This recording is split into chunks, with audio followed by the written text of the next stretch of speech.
Understanding?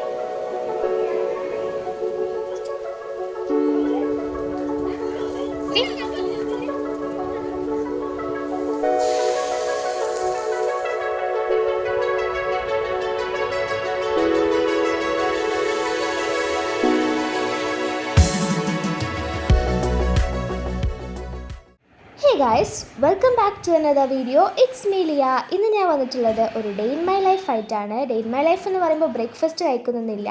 Breakfast ഒക്കെ കഴിച്ച് കഴിഞ്ഞ് ഇങ്ങനെ ഐസ്ക്രീമൊക്കെ കഴിച്ചുകൊണ്ടിരിക്കുമ്പോഴാണ് അമ്മമ്മ വിളിക്കുന്നത്. ഉച്ചയ്ക്ക് എല്ലാവർക്കും കൂടെ അവിടുന്ന് ഫുഡ് കഴിക്കാൻ പറഞ്ഞിട്ട്.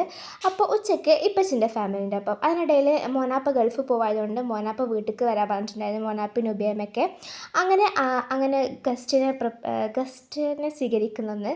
പിന്നെ അത് കഴിഞ്ഞിട്ട് രാത്രി എല്ലാവർക്കും കൂടെ കൈനോട്ടിൽ കൂടാൻ പറഞ്ഞിട്ട് അമ്മ വിളിച്ചിട്ടുണ്ടായിരുന്നു. അങ്ങനെ ഈ 3 കാരണങ്ങൾ കൊണ്ടാണ് ഇന്നത്തെ ഒരു ഡേ ഇൻ മൈ ലൈഫ്. അപ്പോൾ അതേ ഉച്ചയ്ക്ക് നമ്മളെല്ലാവരും തറവാട്ടിൽ പോയി ഞങ്ങളെല്ലാവരും ഫുഡൊക്കെ കഴിച്ച് കഴിഞ്ഞ് ഇവരൊക്കെ ഒന്ന് കളിച്ചുകൊണ്ടിരിക്കുകയാണ്. എനിക്കങ്ങനെ ഇവരെ കളി കാണാനേ പറ്റുള്ളൂ. ചിലപ്പോൾ ഞാൻ ഇവരിപ്പോൾ കളിക്കും ചെയ്യും. ഞാനൊരൊറ്റയാണ് ഗൈസ്.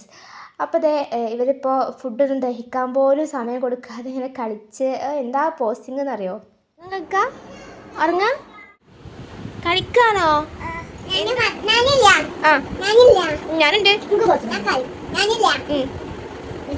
വൃത്തിയാക്കാണോ? ഈ റൂമിന്റെ വൃത്തി ഇപ്പം നമ്മൾ കാണുന്നുണ്ട്. ഇതൊക്കെ ഇവരുടെ കളീൻ്റെ ഭാഗമാണ്. എന്താ ചെയ്യുന്നത്? സാധനങ്ങൾ വെക്കുക. നിങ്ങൾ എന്ത് കളി കളിക്കണ്ടേ? ഓവറോൾ എന്താണ് കളിക്കണ്ടേ? എന്താ കളിക്കണ്ടത്? എന്നാ ചെയ്യുന്നത്?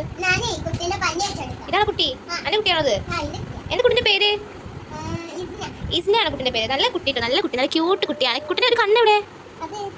അതെ, കുട്ടി കളിച്ചപ്പോൾ പുറത്ത് പോയി. കുട്ടി അതിൻ്റെ കുട്ടിക്ക് കണ്ണൊക്കെ ഉണ്ട് കേട്ടോ. താങ്കൾ എന്താ ചെയ്യുന്നത്? നമ്മൾ ടീം ലീഡറാണ്. ഇത്രയും കുട്ടി പട്ടാളങ്ങൾ ലീഡറാണ്. എന്താ ചെയ്യുന്നത്? ഓ, ഇതൊക്കെ യൂട്യൂബിൽ വരട്ടെ പറഞ്ഞതൊക്കെ.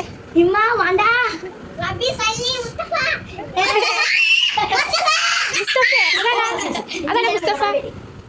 പിന്നെ കുറച്ച് നേരം കഴിഞ്ഞപ്പോൾ നുബിയും മോനാപ്പൊക്കെ വന്നു. അങ്ങനെ അവർക്ക് ജ്യൂസൊക്കെ കൊടുത്തു കഴിഞ്ഞ് ഇനി നമുക്കവർക്ക് ചായക്ക് പ്രിപ്പയർ ചെയ്യുന്നത് കണ്ടല്ലോ. ഗസ്റ്റൊക്കെ വന്ന സമയത്ത് പെട്ടെന്ന് ഉണ്ടാക്കാൻ പറ്റിയ റെസിപ്പിയാണ് കൽത്തപ്പം. അതിന് വേണ്ടിയിട്ട് അരി അരിച്ചത്, അതിലേക്ക് തേങ്ങ ചിരകിയത്, പിന്നെ ചോറ്, പിന്നെ ചെറിയ ജീരകം, ഏലക്ക ഇതൊക്കെ ഇട്ടിട്ട് അരിച്ചെടുക്കാം. അപ്പോൾ നമ്മുടെ ശർക്കര ഇവിടെ മെൽറ്റായി വരുന്നുണ്ട്. പിന്നെ നമ്മുടെ ചക്ക കേക്ക് രാവിലത്തിന് റെഡി ആയിട്ടുണ്ട് കേട്ടോ. ഇത് അരി അരിച്ചതിലേക്ക് ഒരു നുള്ളു ഉപ്പ്, ഒരു നുള്ളു ബേക്കിംഗ് സോഡ ഇതൊക്കെ മിക്സ് ചെയ്യാം. ഇനി നമ്മുടെ ശർക്കര മെൽറ്റ് ചെയ്തില്ലേ അതും കൂടെ ചേർത്ത് ഇളക്കി കൊടുക്കാം. നല്ലപോലെ മിക്സ് ആക്കിയതിന് ശേഷം ഒരു പാൻ ചൂടാക്കി അതിലേക്ക് നെയ്യ് ഒഴിച്ച് കൊടുത്തിട്ട് ചുവന്നുള്ളി ഇതേപോലെ കട്ട് ചെയ്ത് ആഡ് ചെയ്ത് കൊടുത്ത് അത് ബ്രൗൺ കളറായി വരുന്ന സമയത്ത് നമുക്ക് നമ്മൾ ബാറ്റർ ഒഴിച്ച് കൊടുത്ത് മൂടി വെക്കാം. ഇനി അവിടെ ചായയൊക്കെ അപ്പോഴത്തേക്ക് ഇവിടെ റെഡി ആയിട്ടുണ്ട്. ചായയൊക്കെ സെർവ് ചെയ്യാൻ തുടങ്ങി. നമ്മുടെ ചക്ക കേക്ക് അടിപൊളിയായിട്ട് നല്ല സോഫ്റ്റിൽ റെഡി ആയിട്ടുണ്ട്. അതേ കൽത്തപ്പം ഇവിടെ റെഡി ആയിട്ടുണ്ട്. നല്ല പോലെ പൊന്തി വന്നിട്ടുണ്ട്. ഇതൊക്കെ ഉണ്ടോ, നല്ല അടിപൊളിയായിട്ടുണ്ട്. പിന്നെ നമുക്കൊരു ഡെസേർട്ട് ഉണ്ടായിരുന്നു, മാംഗോ സാഗോ ഡെസേർട്ട്. ഇതിൻ്റെ റെസിപ്പി ഞാൻ ഷോർട്സിൽ അപ്ലോഡ് ചെയ്തിട്ടുണ്ട്. പിന്നെ ചക്ക കേക്കിൻ്റെ റെസിപ്പി നമ്മൾ ഓൾറെഡി അപ്ലോഡ് ചെയ്തിട്ടുണ്ട് തുടക്കത്തിൽ. അതിൻ്റെ ലിങ്കൊക്കെ ഞാൻ ഡിസ്ക്രിപ്ഷനിൽ കൊടുക്കുന്നുണ്ട് കേട്ടോ. പിന്നെ കുറച്ച് നേരം കഴിഞ്ഞപ്പോൾ വൈകുന്നേരം ആയപ്പോൾ നമ്മളെല്ലാവരും കൂടി കൈനോട്ട് പോവാണ്. സാബിതാപ്പ വന്നിരുന്നു പിക്ക് ചെയ്യാൻ. അങ്ങനെ ഇപ്പോൾ മഴ പെയ്യുന്നത് ഒരു സ്ഥലത്ത് മഴയുണ്ട്, അപ്പുറത്തെ സ്ഥലത്ത് മഴയില്ല. ഒരു എന്താ അറിയോ, അങ്ങനെ ഞങ്ങൾ കൈനോട്ടിലൊക്കെ എത്തിയിട്ട് അവിടെ ഇന്ന് ഉണ്ടാക്കാൻ വേണ്ടി പോകുന്നത് എൻ്റെ ഫേവറേറ്റ് ആയിട്ടാണ് ഫ്രൈഡ് റൈസ്. പിന്നെ ഉച്ചക്ക് തറവാട്ടിൽ മന്തേന് കേട്ടോ. അപ്പോൾ ഫ്രൈഡ് റൈസ്, ഗോബി മഞ്ചൂരിയൻ ഒക്കെ ഇവിടെ റെഡി ആയിട്ടുണ്ട്. പിന്നെ ബ്രോസ്റ്റ് പൊരിച്ചത് കേട്ടോ. ഈ ഫുഡ് കഴിക്കാൻ പ്രത്യേകം ഒരു എക്സൈറ്റ്മെൻറ്റ് നിൽക്കുന്നുണ്ടാകും. കാരണം എൻ്റെ വൺ ഓഫ് ദി ഫേവറേറ്റ് ആണ്. അടിപൊളിയായിട്ട് കഴിച്ച് നല്ല അടിപൊളി ഡേ ആയിരുന്നു. ഒരുമിച്ചല്ലെങ്കിലും ഒരു ഹോൾ ഫാമിലിയുടെ കൂടെ ഒരു get together. That's all. Bye bye.